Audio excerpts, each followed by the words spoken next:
नमस्कार. BA भाग 3 राज्यशास्त्र विभाग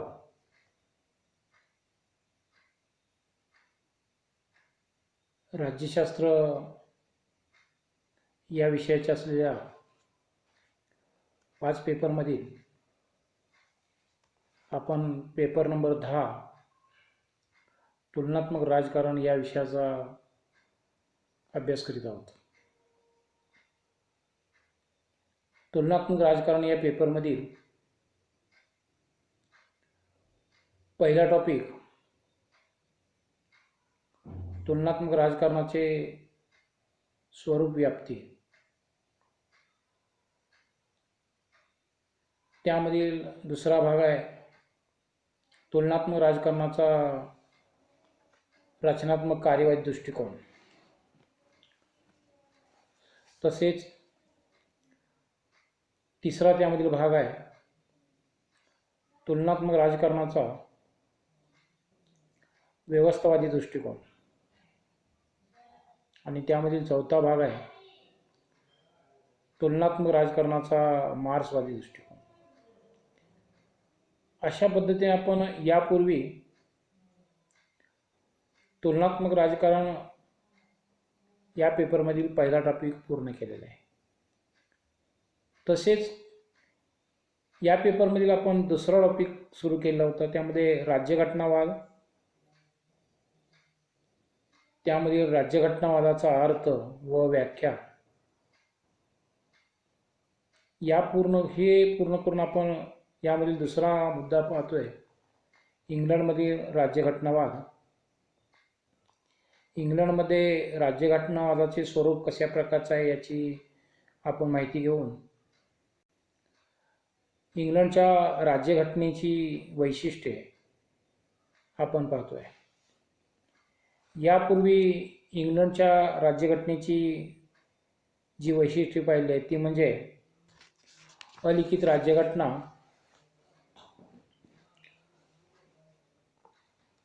उत्क्रांतिवादी राज्यघटना,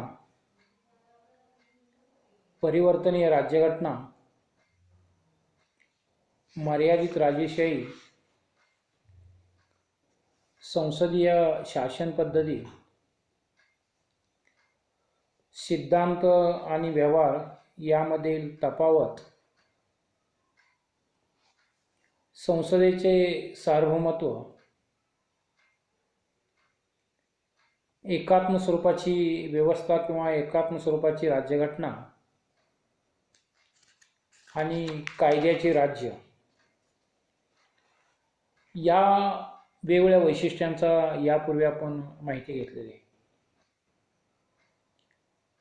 यामध्ये इंग्लंडच्या राज्यघटनेचं पुढचं वैशिष्ट्य 10वं वैशिष्ट्य येतं ते म्हणजे द्विपक्ष पद्धती.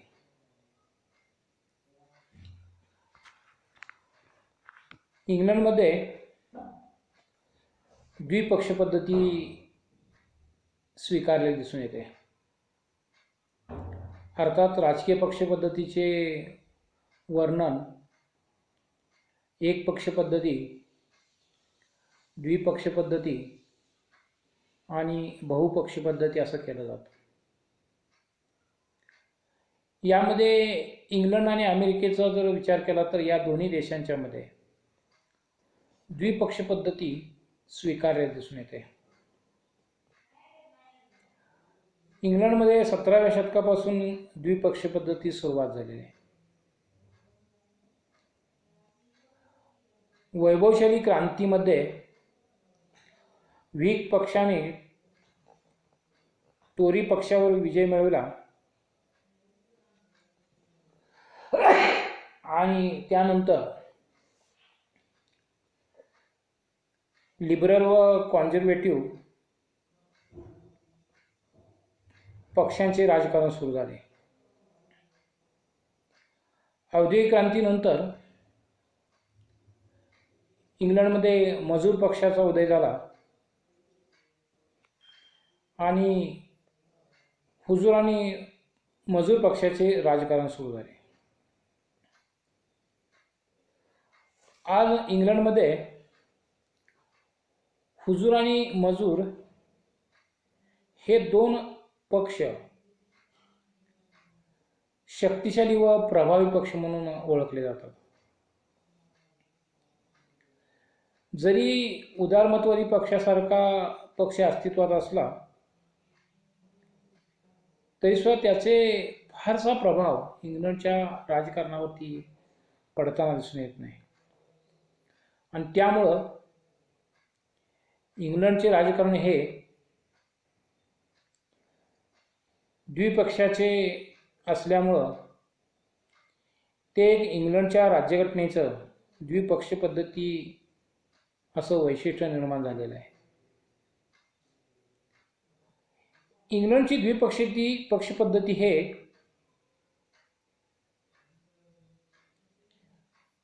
इंग्लंडच्या राज्यघटनेचं वैशिष्ट्य असलं तरी द्विपक्षी पद्धती प्रथम इंग्लंडमध्ये सुरू झाली. त्यानंतर इतर देशांनी त्याचं अनुकरण केलेलं दिसून येतं. त्यामुळे द्विपक्षीय पद्धतीची जननी म्हणून इंग्लंडकडे पाहिलं जातं. इंग्लंडमध्ये संसदीय शासन पद्धतीचे प्रातिनिधिक सरकार आहे. पक्षीय राजकारण हे प्रातिनिधिक सरकारचे महत्त्वाचे तत्व असून ब्रिटिश शासन पद्धतीला खऱ्या अर्थाने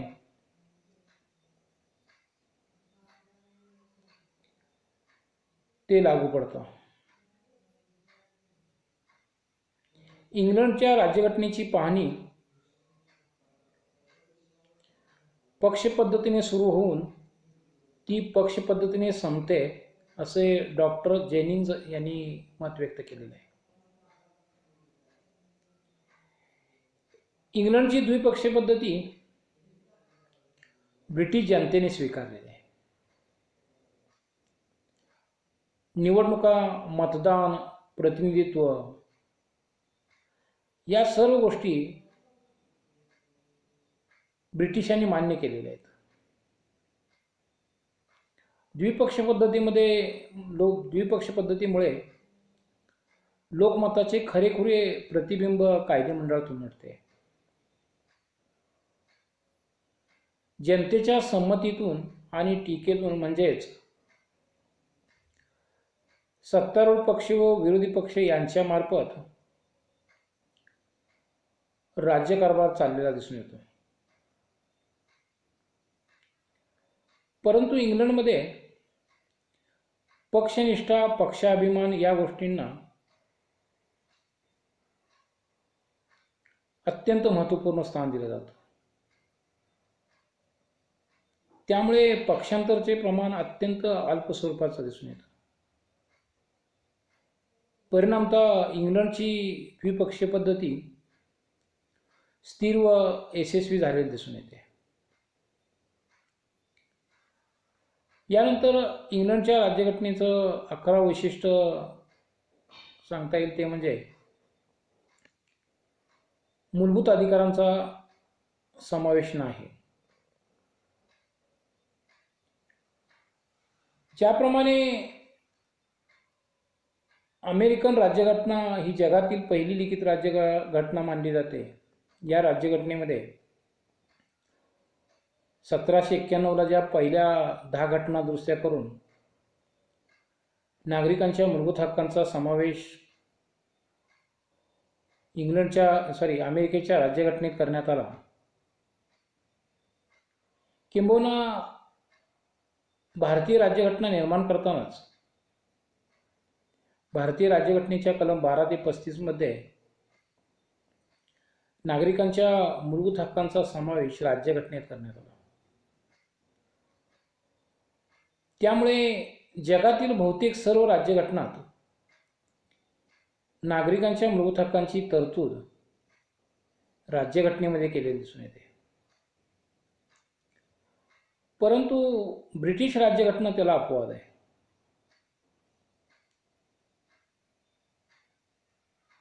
इंग्लंडची राज्यघटना ही अलिखित असल्यामुळं या राज्यघटनेमध्ये मूलभूत हक्कांचा समावेश केलेला नाही. Bill of right, habeas corpus act असे काही कायदे नागरिकांच्या हक्कांची हमी देताना दिसून येतात, परंतु ते सामान्य कायदे आहेत.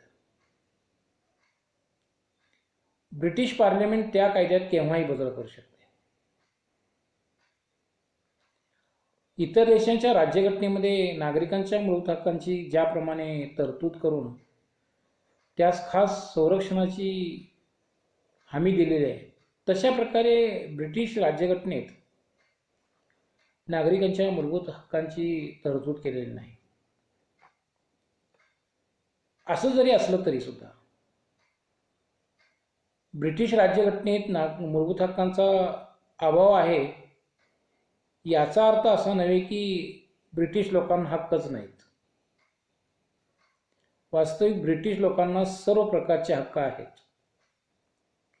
ब्रिटिश लोकांचे हक्क अलिखित सामान्य विधिनियमाद्वारे आधारलेले आहेत.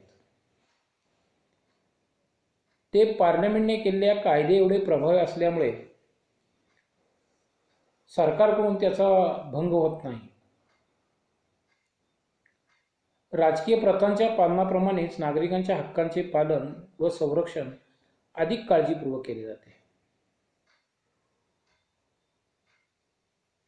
इंग्लंडमध्ये कायद्याने ज्याला मनाई केली नाही ते स्वातंत्र्य नागरिकांना आहे असं गृहीत धरलं जातं. उदाहरणार्थ भाषण स्वातंत्र्य, प्रचार स्वातंत्र्य, लेखन स्वातंत्र्य, धार्मिक स्वातंत्र्य अशा स्वातंत्र्यावर कायद्याने बंदी घालण्यात आलेली नाही. त्यामुळे ही स्वातंत्र्य नागरिकांना आहेत असं मानलं जातं. त्यामुळे ब्रिटिश नागरिकांना कोणतेच मूलभूत हक्क नाहीत असं मानता येणार नाही, किंवा ब्रिटिश नागरिकांना स्वतंत्र मूलभूत हक्क कोणते आहेत हे जाहीर करण्याची आज गरज नाही. मूलभूत हक्कांची हमी आणि व्यक्ती स्वातंत्र्याचे संरक्षण या प्रभावी लोकमतावर आधारलेल्या आहेत. याची जाणीव ब्रिटिश लोकांना आहे. इंग्लंडमध्ये कायद्याचे राज्य असल्याने ते मूलभूत हक्कांना हमी देतात. अर्थात लोकमताच्या पाठिंब्याशिवाय पार्लमेंट कोणताही कायदा करू शकत नाही. म्हणजेच लोकमत हे लोकांच्या हक्कांचे संरक्षण करत असते. त्यामुळे असं आपणास म्हणता येईल की इंग्लंडचे नागरिक जेवढे मूलभूत हक्क उपभोगतात तेवढ्या प्रकारचे मूलभूत हक्क क्वचितच देशातील नागरिकांना उपभोगायला मिळत असतात.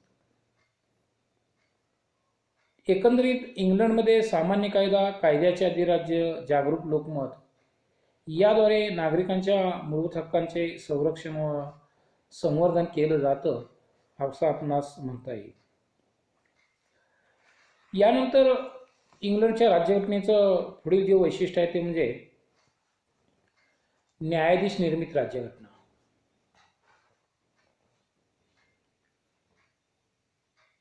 इंग्लंडच्या राज्यघटनेचे न्यायाधीश निर्मित राज्यघटना हे एक वैशिष्ट्य मानलं जातं.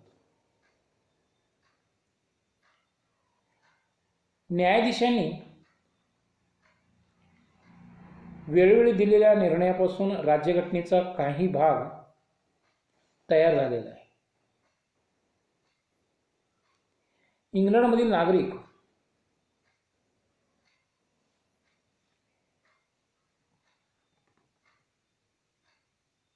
मूलभूत हक्कांची निर्मिती न्यायालयाने दिलेल्या निर्णयापासून झालेली आहे. मूलभूत हक्कांच्या संरक्षणाची जबाबदारी न्यायालयांची आहे. याशिवाय महत्त्वाच्या घटनात्मक बाबीवर न्यायाधीशांनी दिलेले निर्णय कायद्याप्रमाणे समजले जातात. व त्या निर्णयांचा समावेश राज्यघटनेत केला जातो.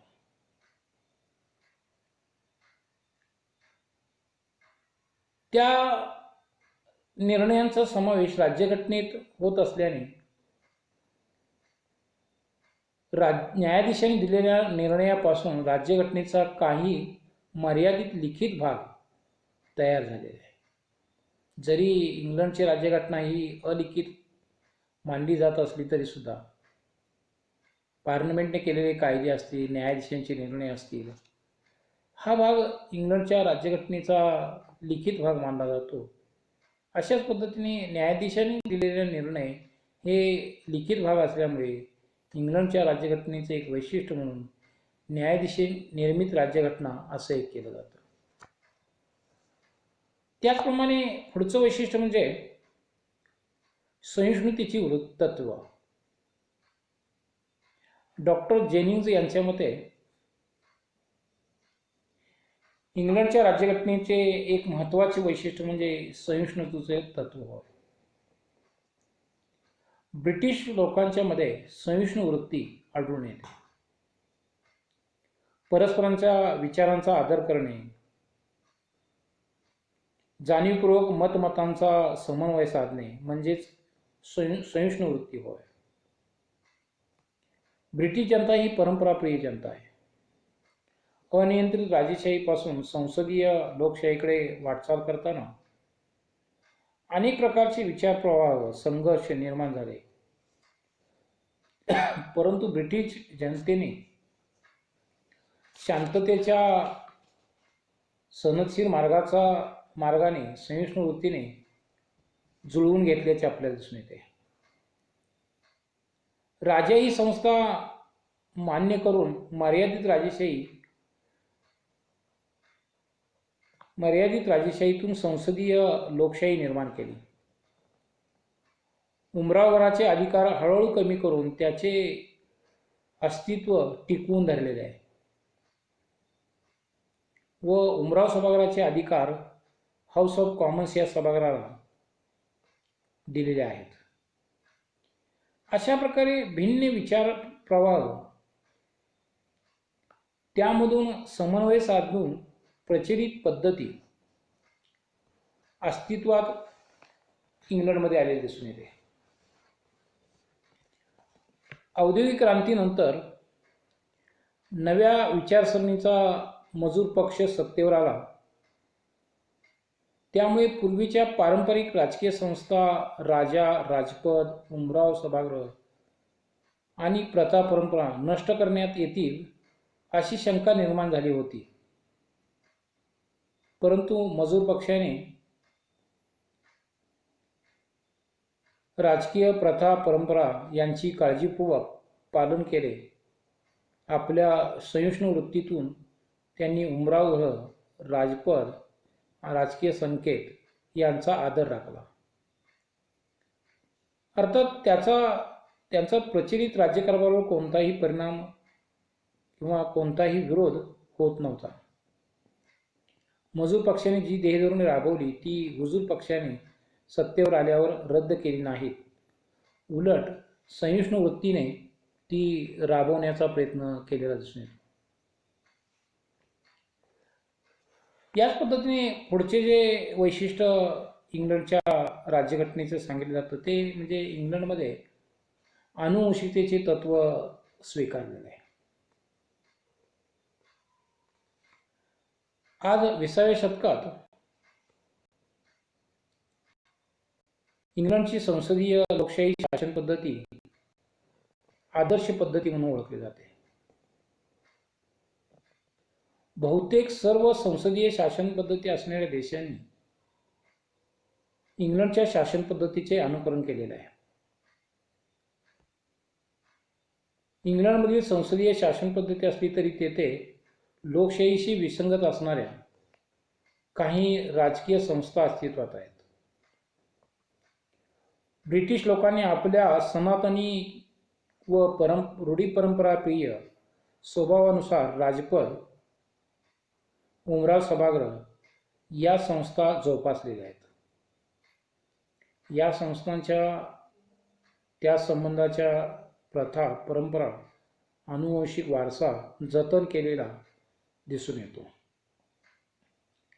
इंग्लंडचे राजपद एकाच घराण्यात परंपरेने चालत आलेले आहे.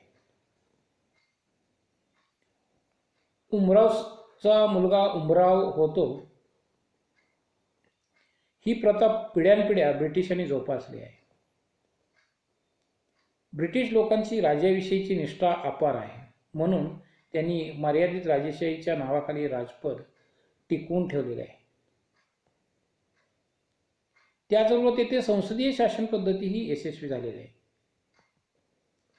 एकाच वेळी राजनिष्ठा व लोकशाही निष्ठा इंग्लंडमध्ये आढळते. म्हणूनच आनुवंशिक तत्व हे ब्रिटिश राज्यघटनेचे वैशिष्ट्य मानलं जातं. यानंतर पुढचं वैशिष्ट्य येतं ते म्हणजे रूढी, परंपरा, प्रथा, संकेत यांचं महत्त्व. इंग्लंडच्या राज्यघटनेने प्रथा, परंपरांना महत्त्व दिले दिसून येतं. त्यामुळे इंग्लंडच्या राज्यघटनेचे सर्वात महत्त्वाचे वैशिष्ट्य म्हणून रूढी, परंपरा, प्रथा, संकेत यांना महत्त्व दिल्यामुळे ते एक इंग्लंडच्या राज्यघटनेचं वैशिष्ट्य बनलेलं आहे. इंग्लंडच्या राज्यघटनेत प्रथांना व संकेतांना महत्त्वाचे स्थान असून प्रथांच्यापासून राज्यघटनेचा बहुतांशी भाग बनलेला आहे. प्रथा किंवा संकेत लिखित आहेत, अलिखित आहेत. इंग्लंडची राज्यघटना अशा प्रथांच्यापासून बनलेली असल्यामुळं तिला अलिखित राज्यघटना असे म्हणतात. या प्रथा म्हणजेच एक प्रकारचे कायदे होय. या प्रथांना कायद्यात इतकाच आदर दिला जातो. प्रथांचे पालन राज्यकर्ते, संसद सदस्य, नागरिक यांच्याकडून केलेले दिसून येतं. या इंग्लंडच्या राज्यघटनेचं शेवटचं जे वैशिष्ट्य आहे ते म्हणजे इंग्लंडमध्ये सत्ता विभाजनाच्या तत्वाचा अभाव दिसून येतो. ब्रिटिश राज्यघटनेने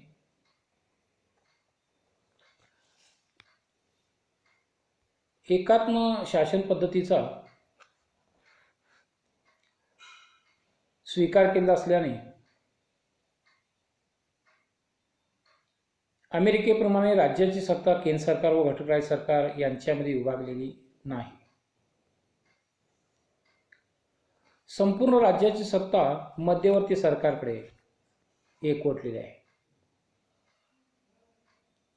तसेच तेथे सत्ता विभाजनाच्या तत्वानुसार व्यक्ती स्वातंत्र्याच्या सुरक्षिततेसाठी कायदे मंडळ, कार्यकारी मंडळ व न्यायमंडळ हे शासन व्यवस्थेचे तिन्ही विभाग एकमेकापासून स्वतंत्र असणे आवश्यक आहे. परंतु इंग्लंडमध्ये संसदीय शासन पद्धतीचा स्वीकार केला असल्यामुळे कायदे मंडळ आणि कार्यकारी मंडळ यांचे संबंध खूप जवळचे आहेत. मंत्रिमंडळ